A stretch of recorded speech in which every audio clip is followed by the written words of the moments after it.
I was living in Brooklyn, in Carroll Gardens, which is Brooklyn Heights, Red Hook area. And I was actually I worked as a temp at the World Financial Center across the street from the World Trade Center. I would do these 2-week stints working for different secretaries there when they went on vacation. And the morning of 9/11, I got up and got ready to go to work. And they called me and said, you know what, she's back in town, so don't bother coming in. So I was awake, and we heard the plane hit. Brooklyn is directly across the river. We heard a really loud noise, and we turned on the TV, and it was just it was hard to process what was happening.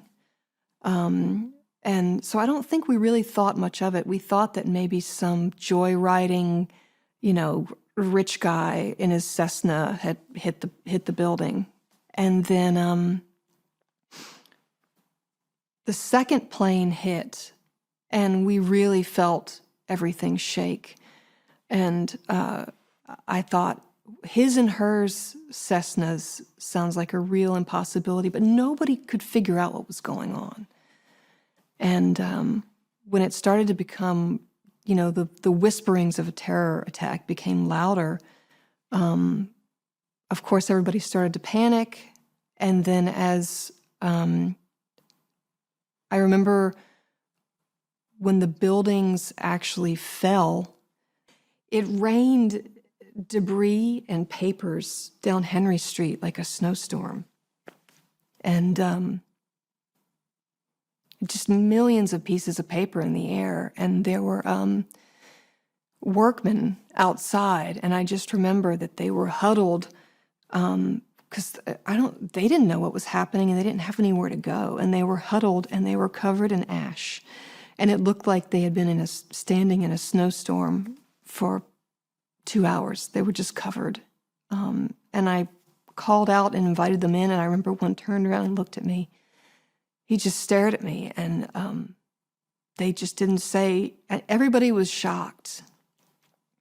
I did have one piece of paper that I picked up off the ground. It was a memo that I put in a book and saved. And then I do remember all of New York immediately thinking, what can we do? What can we do? And there was huge lines at the blood banks.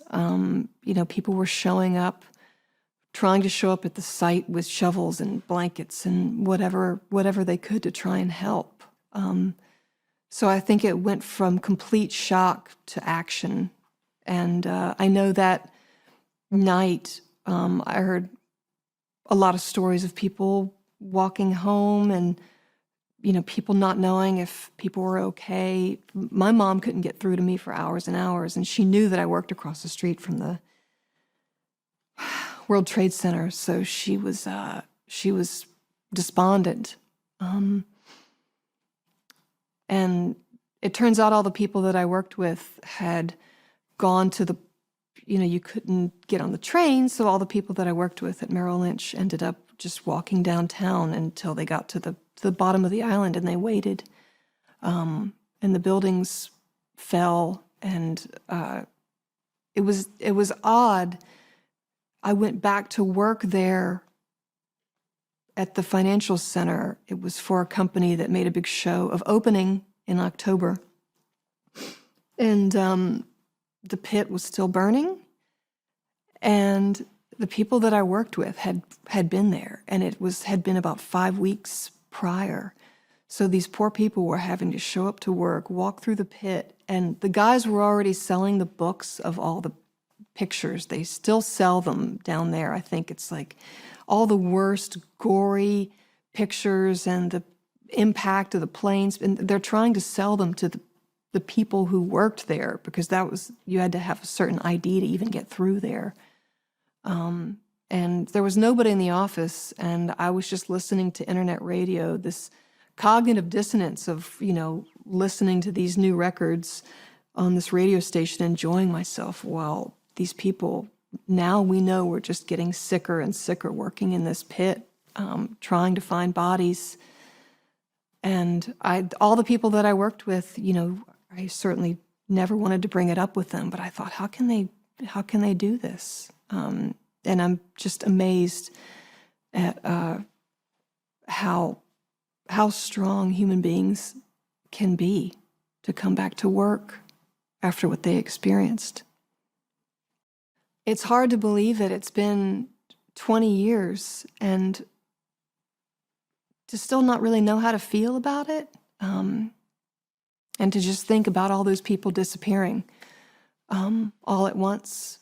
And the people that I know who since then, who maybe were there and didn't make it because they got sick later, or I have some friends that committed suicide or overdosed because of the PTSD. I mean, how do you process that? And I think that's such a similar time with COVID, because people just disappear. And how do you memorialize that? At the time, I was touring with a band called Hem, and we were scheduled to go to the UK to do a tour, and we just released a record. And I was sure that we wouldn't go. I believe we went in November. And it was so interesting because everybody wanted to talk about it. Every club owner, bartender, door guy, every interview they wanted to talk about politics, they wanted to talk about war. And of course, we can't not talk about that stuff. It felt really inappropriate for a bunch of musicians to be postulating about something that was so unprecedented for us in this country. Luckily, I still feel that way about a lot of things. It's not that I don't have opinions, but I think that opinions can be poisonous. And it was a tough time to not necessarily have an opinion as a musician, or to not broadcast an opinion, but just to talk about feelings and say we're really afraid and we're really sad and we know a lot of people are going to die.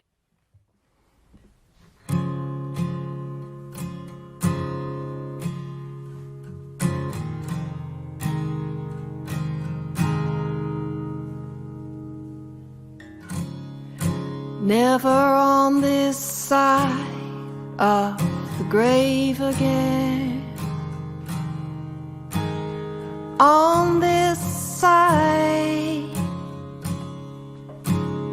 of the river.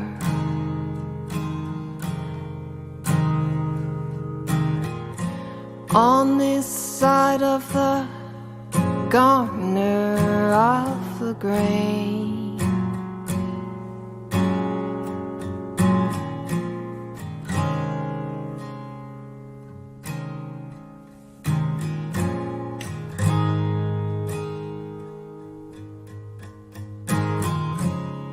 Ever as time flows on and on and on and on and on, narrow, noiseless river.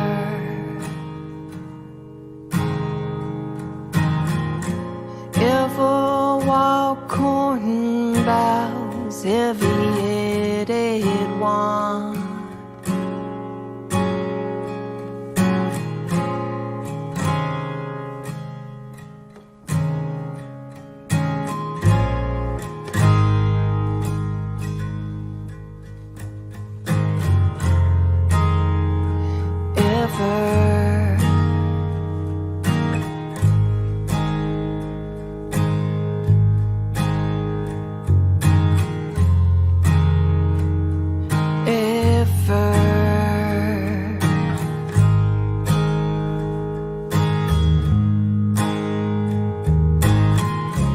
Never despairing, often feigning ruin, but looking back, I never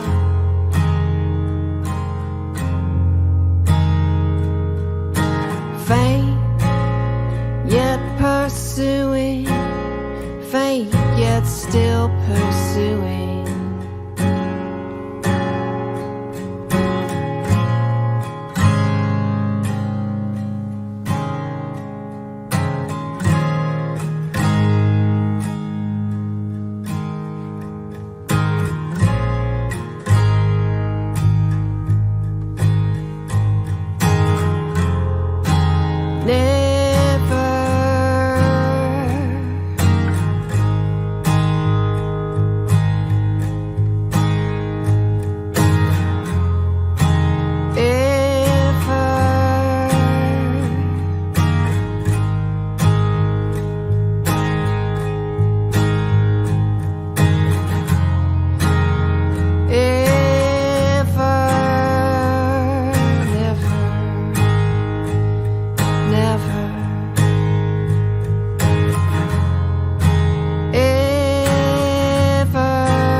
Lately, I might not mind if I slow down and I lose. Guess I just get tired of waiting to feel alright. Maybe that's alright. I got a whiplash fascination with 1,000 ways to let you down. Sit here poking at my bruises. Maybe that's alright. Maybe it's alright. Sweet as snow, stick like a key in the throat.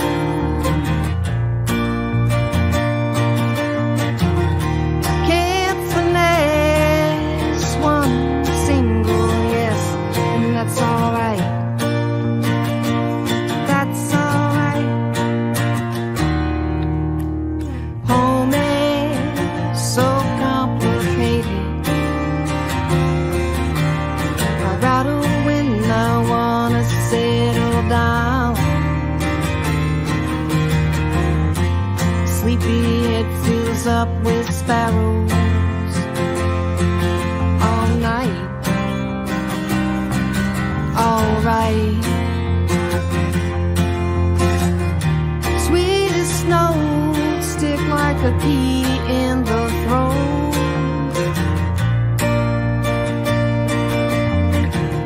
This emptiness is mine, I guess, and that's alright. That's alright.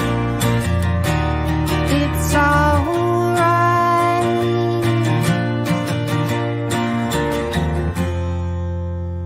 Maybe, oh, just maybe, I'll take my chances as I'm falling. The vines unwind until I find there's flowers in my wake. If life was fair, I'd be in trouble.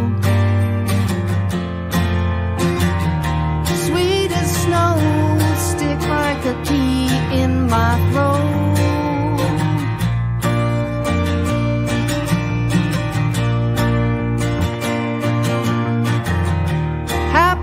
Happiness is such a mess, and that's alright. That's alright. It's alright. That's alright. Ooh, ooh, ooh.